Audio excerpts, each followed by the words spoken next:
Maddie! Maddie! Come here. Come on. Podcast is starting. I'm coming. What are you even doing in there? Maddie! Maddie! Hold on. All right. Matthew, the podcast is starting. What are you doing in there anyway? What? Wait, you hit rec? Yes, I hit rec. We're live for episode 17. What are you doing in that room? I'm just in here lying down for a minute. You're napping? I'm just closing my eyes.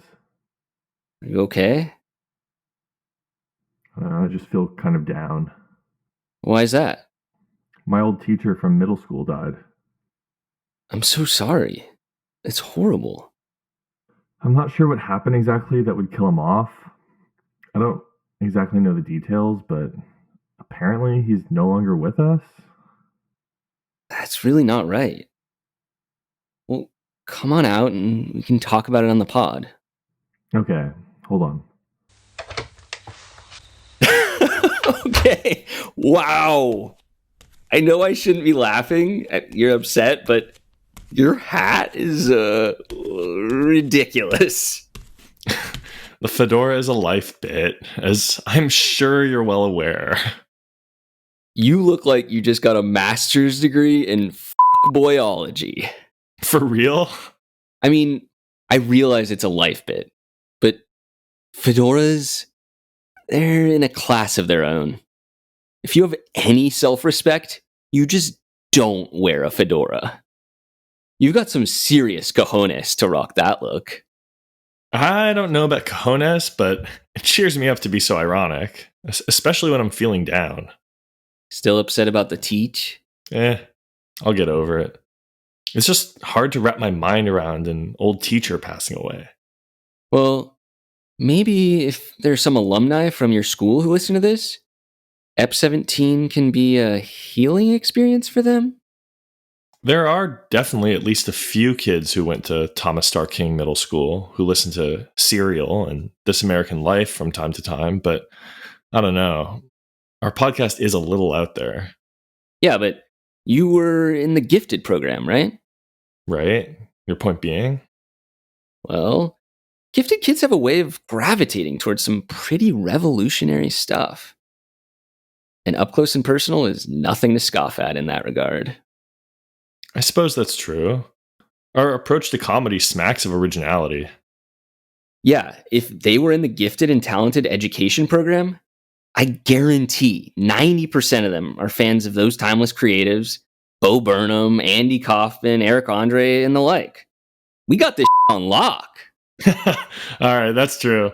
Well, let's hope Ep 17 helps them mourn. I know it will. All right. Ready to get into this? Sure am. Just one thing, though. Matthew? Yeah? The hat's gotta go. Go!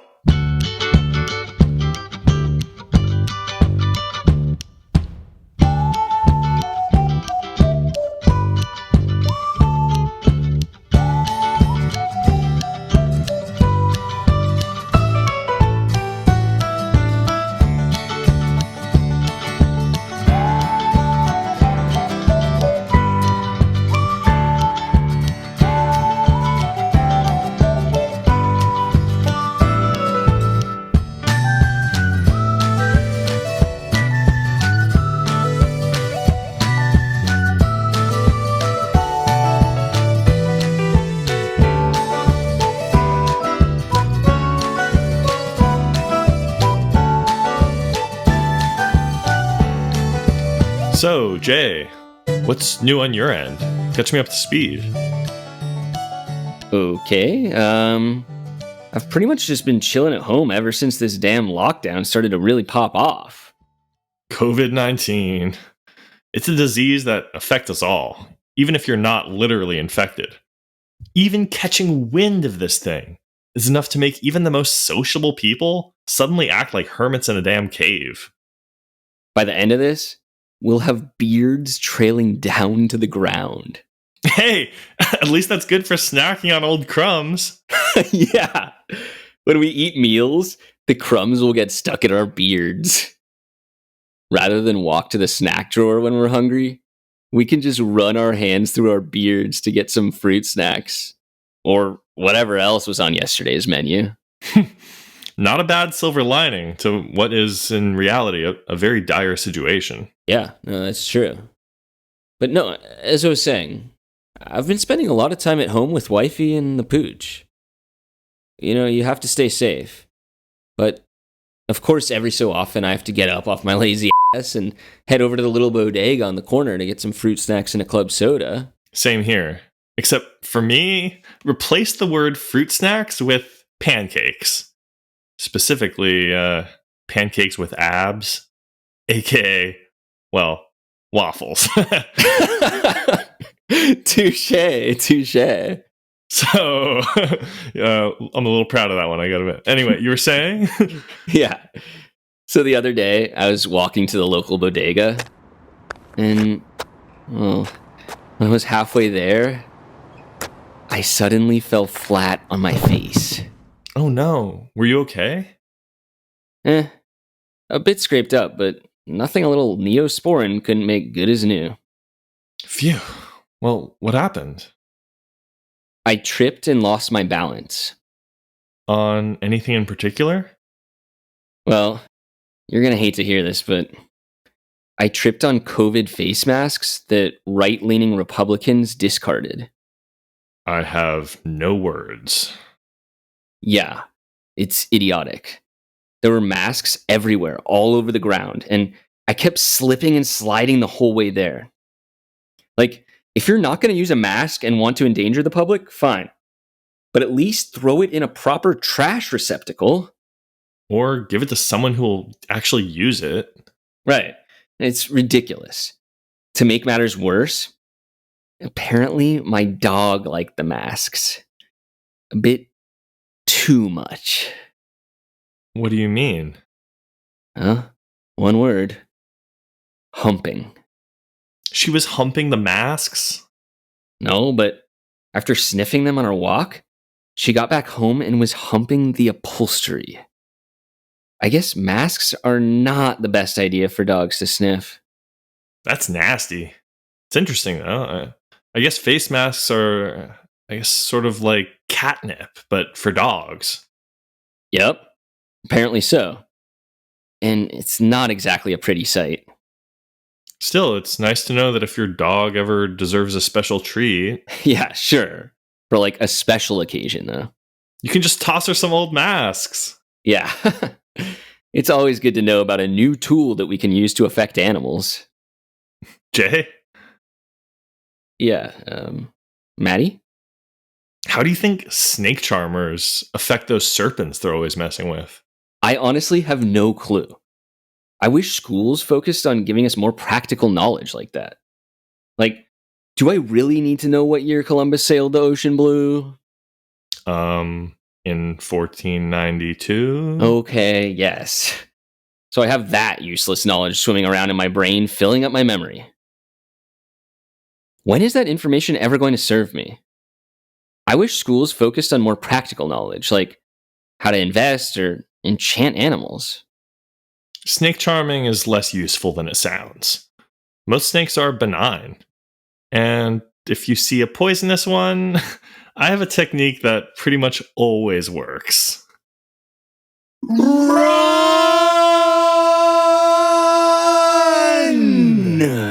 Yup. As fast as your little legs will carry you. That works. But it would still be nice if schools focused on teaching practical shit. Definitely. So, do you think snake charmers, go to a special school or something? Probably. Like, the Academy of Snake Charmers. Has a nice ring to it, right?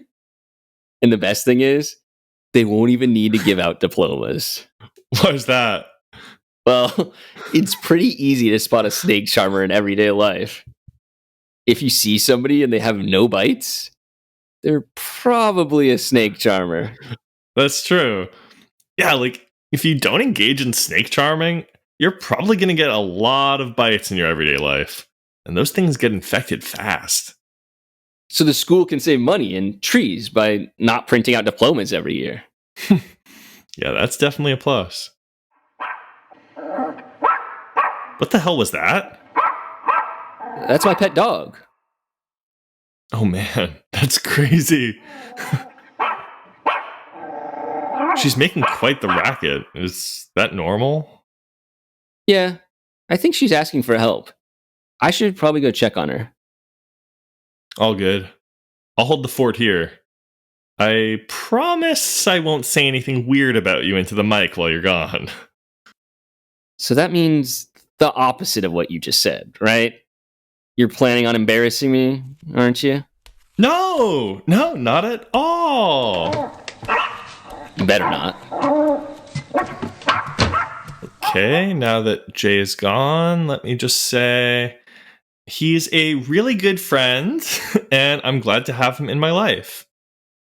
As for pet peeves I have about him, there are none. Okay, how else can I occupy this time? Well, I've been reading an interesting biography. Oh, yes, Matthew. That's Jay talking. Matthew, tell me about the biography you've been reading. Oh, thanks, Jay. Well, it's just for school, but it's kind of interesting. It's about the life of, well, I guess all biographies are always about the life of somebody, but yeah, it's about the life of Chris Mulford, who died in 2011. She was a prominent advocate of breastfeeding in the United States and, well, globally. She served on the board of, I believe it was the International Lactation Consultants Association for about 5 years. And she was on the IAC of the World Alliance for Breastfeeding Action from 97, pretty much until her stroke in 2011. During her fellowship with WABA, she actually spent several months a year promoting breastfeeding in Penang, which for any geographically illiterate listeners is a state in northwestern Malaysia. Let's just say Malaysia isn't too big on infant formula nowadays. They prefer more natural methods. Though ever since Mulford's 2011 stroke, that trend has been slowly reversing. A lot of working mothers are purchasing formula for its convenience. So? And the dog got into the masks. Sorry, man. I can help you clean up the mess later. Thanks, brother. No problemo. So you didn't say anything weird about me, right? No. Nothing at all. That means you probably did, huh? No comment. No comment should be the title of our comedy album. Yeah, if we ever get around to finishing it. Hey, procrastination is part of the creative process. Famous last words of college students worldwide. Well, until the night before their paper is due. Oh, come on. Let's not talk about college, shall we? What's the issue with talking about it? We should be proud of our baccalaureates. I was an A student. Weren't you? No comment. That would actually make a good tattoo. Like, imagine someone asks you a question, you can just pull up your sleeve and show them the tattoo that says no comment. You literally wouldn't have to say anything. Like, reading the tattoo, they'd get the picture. Honestly, though, I've never understood the hype around tattoos. Like, if you want to get one, fine. But what's the point? Needless pain, plus that shit's for life. Some people like the look, I guess. But yeah, that shit marks you for good, and you also never know if the artist is going to prank you by drawing Tinkerbell on your butt or something. While lying down in bed at night, it's sometimes fun to let my imagination run loose and imagine a world where tats just don't exist. Yes to this. Like, suddenly all the tats in the world just go poof. Yep. Imagine. a hipster rolling up their sleeve to show their tat to someone they're flirting with. And the attractive person goes, okay. So you wanted to show me the mole on your arm? Mm-hmm.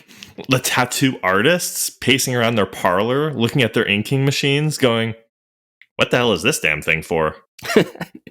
Gangsters would have no way of knowing who's on which side. And they just have to start finding a way to get along with everyone. Bikers and sailors wouldn't look so intimidating. Yeah, tattoo-based health complications would fall by the wayside. Tetanus? Gone. Herpes simplex? Reduced. Fungal infections? A thing of the past. Hepatitis? Some forms will be reduced. Staph? It will be reduced. But it can't be denied that in a world without tats, people will look much the same. Nonetheless, it's fun to imagine. It is. It's fun to play around with the idea of alternate universes. It kind of feels like we're writing a science fiction novel instead of recording a podcast. Hey, speaking of podcasts usually have guests, don't they? Why, yes, Jay, they do. And these guests are usually interesting people? Yup. Well, today we have a very interesting guest. His name is Alan. Alan Resnick, to be precise. Yep. Born in 86, Resnick is an American comedian, visual artist, and filmmaker based in Baltimore, Maryland. Or at least he used to be based in Baltimore, Maryland. That's surely something we'll get into during the interview. Resnick is also a member of the Wham City Arts Collective and founding member of Wham City Comedy. Welcome to the show, Alan. That's correct. Welcome. Thank you so much for having me. All right, then. Let's see how this interview goes. It could be really interesting. Should be fun. Alan, where are you recording from right now? Interesting question. I'm actually recording this in my apartment in LA. It's beautiful. It's a beautiful day outside. It's not too sunny. Huh? Beautiful, but not too sunny? That's an oxymoron, if there ever was one. A lot of people don't know this about me, but I've actually never been one for sunny days. I mean, don't get me wrong. I do love sun. I love the sun. But I don't know. There's something kind of vulgar to me about direct sunlight. I've always preferred a certain slant of light. That makes sense. Direct sunlight can result in significant glare. Right. Direct sunlight, I suppose, it's sort of like when people talk about their dreams. It simply reveals too much. It leaves absolutely nothing to the imagination. Yes, that's right. Absolutely. I do not want to hear my friends' dreams. I actually, and this is interesting about me, I prefer to imagine my friends' dreams. Like the other night, for instance, my friend Ben O'Brien was fast asleep, and I actually had the chance to imagine he was having a dream about war. War? That doesn't sound easy. Yes and no. I mean, I just think dreams are so interesting. And you know how dreams are. In this particular dream that I imagined for Ben, he was just living his day-to-day life. He was, doing his everyday activities, totally normal. But some part of him, a very real part of him, was conscious that there was a war going on. It's like something you kind of see in your peripheral vision, and then it disappears when you look directly at it, if that makes any sense. I mean, our country is at war right now in reality. Like, the war in Afghanistan is the longest in U.S. history. And that is something that's easy for people to forget somehow. Yes, absolutely. But I wasn't thinking about Afghanistan when I invented this dream for Ben. But I don't know. I guess I just think there's a lot of truth in dreams. So you're recording this from your place in LA? Mm-hmm. Yes, that's right. And the thing that's so interesting about that is that the light here has a certain slant to it. It's not direct sunlight. That is deeply, deliciously ironic. LA is often known as the Sunshine City. Alan, didn't you recently move to LA? Yup. Fairly recently. I was living in Baltimore until 2018. It's a great city. To put it into layman's terms, it's the kind of city that Phelps, Edgar Allan Poe, and Jeff Koons call home. So why'd you move to LA then? Baltimore sounds like it's populated by some interesting men. Industry stuff. We understand. But to be frank, there was part of me that was glad that my professional circumstances obligated me to move to LA. I was looking for a change. Yeah, as an artist, it's important to have instability in your life. Every few years, I try to shake things up, severing relationships with people that have gotten too comfortable, that sort of thing. Oh, come on, Matthew. You're doing this whole bad boy thing again? You're a loyal friend. And family? Frankly, family's everything to you. It's important for me also. I put a lot of emphasis on my aunts and my brothers. You know, that sort of thing. I like to stress the importance of those relationships. And I can't deny, I do enjoy the perks. So, what's your favorite thing about LA? Favorite thing about LA? Favorite thing? You really put me on the spot. What is my favorite thing about LA? I would say that probably my favorite thing about LA would have to be the weather. Sometimes when I'm lying in one of LA's many municipal parks or walking along a bridge, I open up my eyes. And I mean really open my eyes. And I am quite simply intoxicated. You got drunk on a bridge? Did you at least pass a bottle to the troll living under it? Nice reference. No, not literally intoxicated. I don't know. I use weird words sometimes, I guess. I think I get what you're saying. Yeah, I think I get what you're saying about enjoying the weather. Yes, thank you so much. I also enjoyed this little bodega on my corner.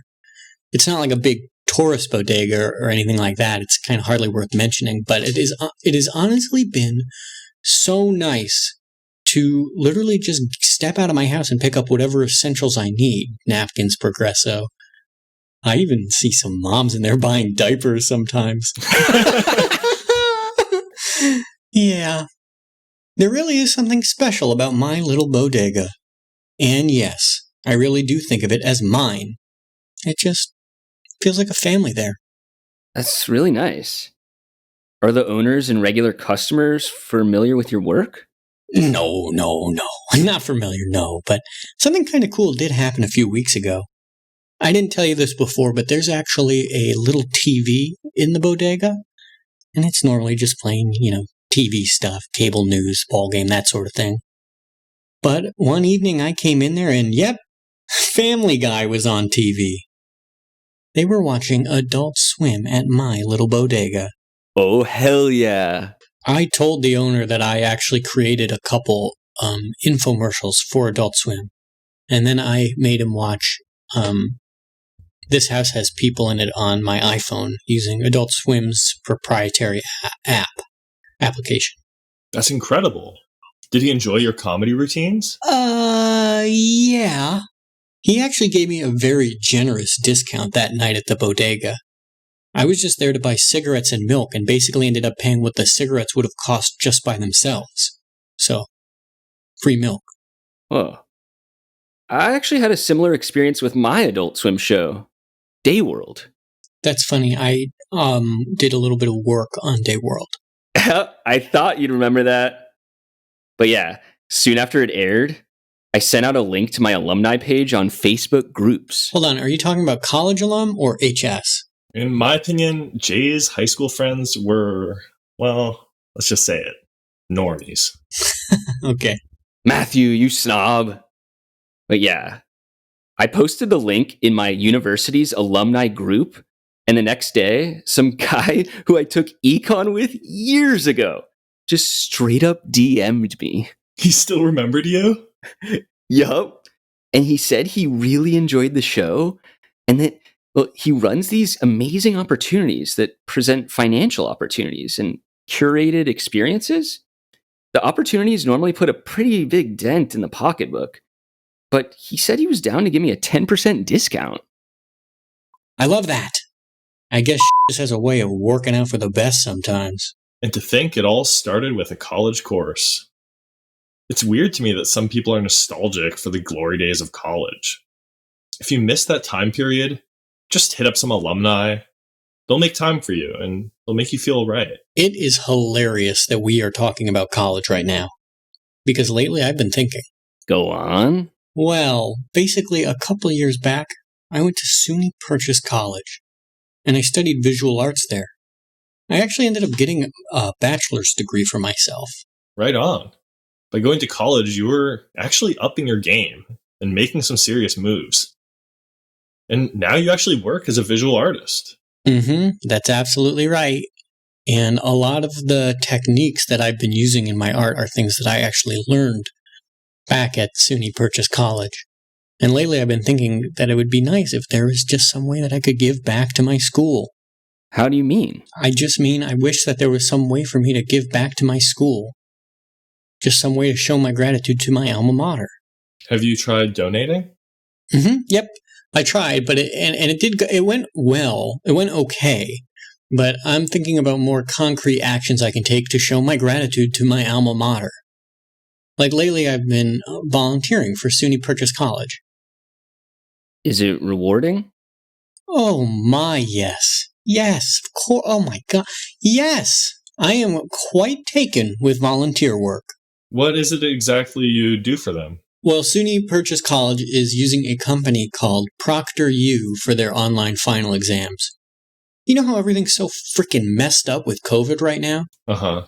Well, because everything is so weird with COVID right now, SUNY Purchase College cannot use in-person proctors during their exams anymore. And that's where ProctorU comes into the picture. The company basically authenticates student identities, protects exam content, and detects and prevents cheating. And yeah, I'm pretty much one of the main proctors at this point. Whoa. So, wait, like, if a kid is taking an exam at Purchase, there's a chance you might be the one verifying their identity and ensuring they don't cheat? There's a very decent chance, yes. That's awesome. Volunteering for your alma mater was a gamble, but I'm glad it paid off. Amen to that. In fact, I strongly believe that all college grads should give it a go. Yo, peeps, everyone who's listening to this podcast should aim to do something nice for their school this year. Because f*** it. Why not? Absolutely. And hey, when you've completed the action, hit me up and let me know how it went. You can just send me a DM on Twitter at Alan Resnick. That's just at my name, Alan Resnick, with an S at the end because of a typo I made when I signed up for my Twitter account. My DMs are always open. So, okay, aside from that, are you working on anything else cool that peeps should check out? Yes, I am. I am working on a video about video codecs that should be coming out soon. I think it might be up some people's alley. A video about video codecs? That's so meta. I love that about you, Alan. You're really not afraid to, go there. That's right. And I got the idea to start making meta crap after I watched 30 Rock for the first time. 30 Rock has been a major influence on my artistic practice, on and off screen. 30 Rock, for those who haven't seen it, is essentially a TV show about people who work on a TV show. As crazy as that sounds. Huh. So it's worth checking out? Are you talking about 30 Rock or my video about video codecs? Well, frankly, I would say check out both if you have time, but they're not for everyone. What about up close and personal listeners? Up close and personal listeners are a bit of a different story. They're pretty open-minded. I've actually been talking to a few of them recently, and I have found the experience to be quite thrilling. Well, this has been thrilling for us. We've really enjoyed talking with you, Alan. Yeah, that's right. Yeah, this has been plenty of excitement for one day. Thank you so much for coming on the show. I'm sure this will be a real treat for listeners. And I gotta be honest, I would do this again in a heartbeat. Wow. Right on. Well, Just let us know whenever you have some time to kill, and we can shoot the Yeah, but not literally, right? No. All right, take care, you guys. Peace, y'all.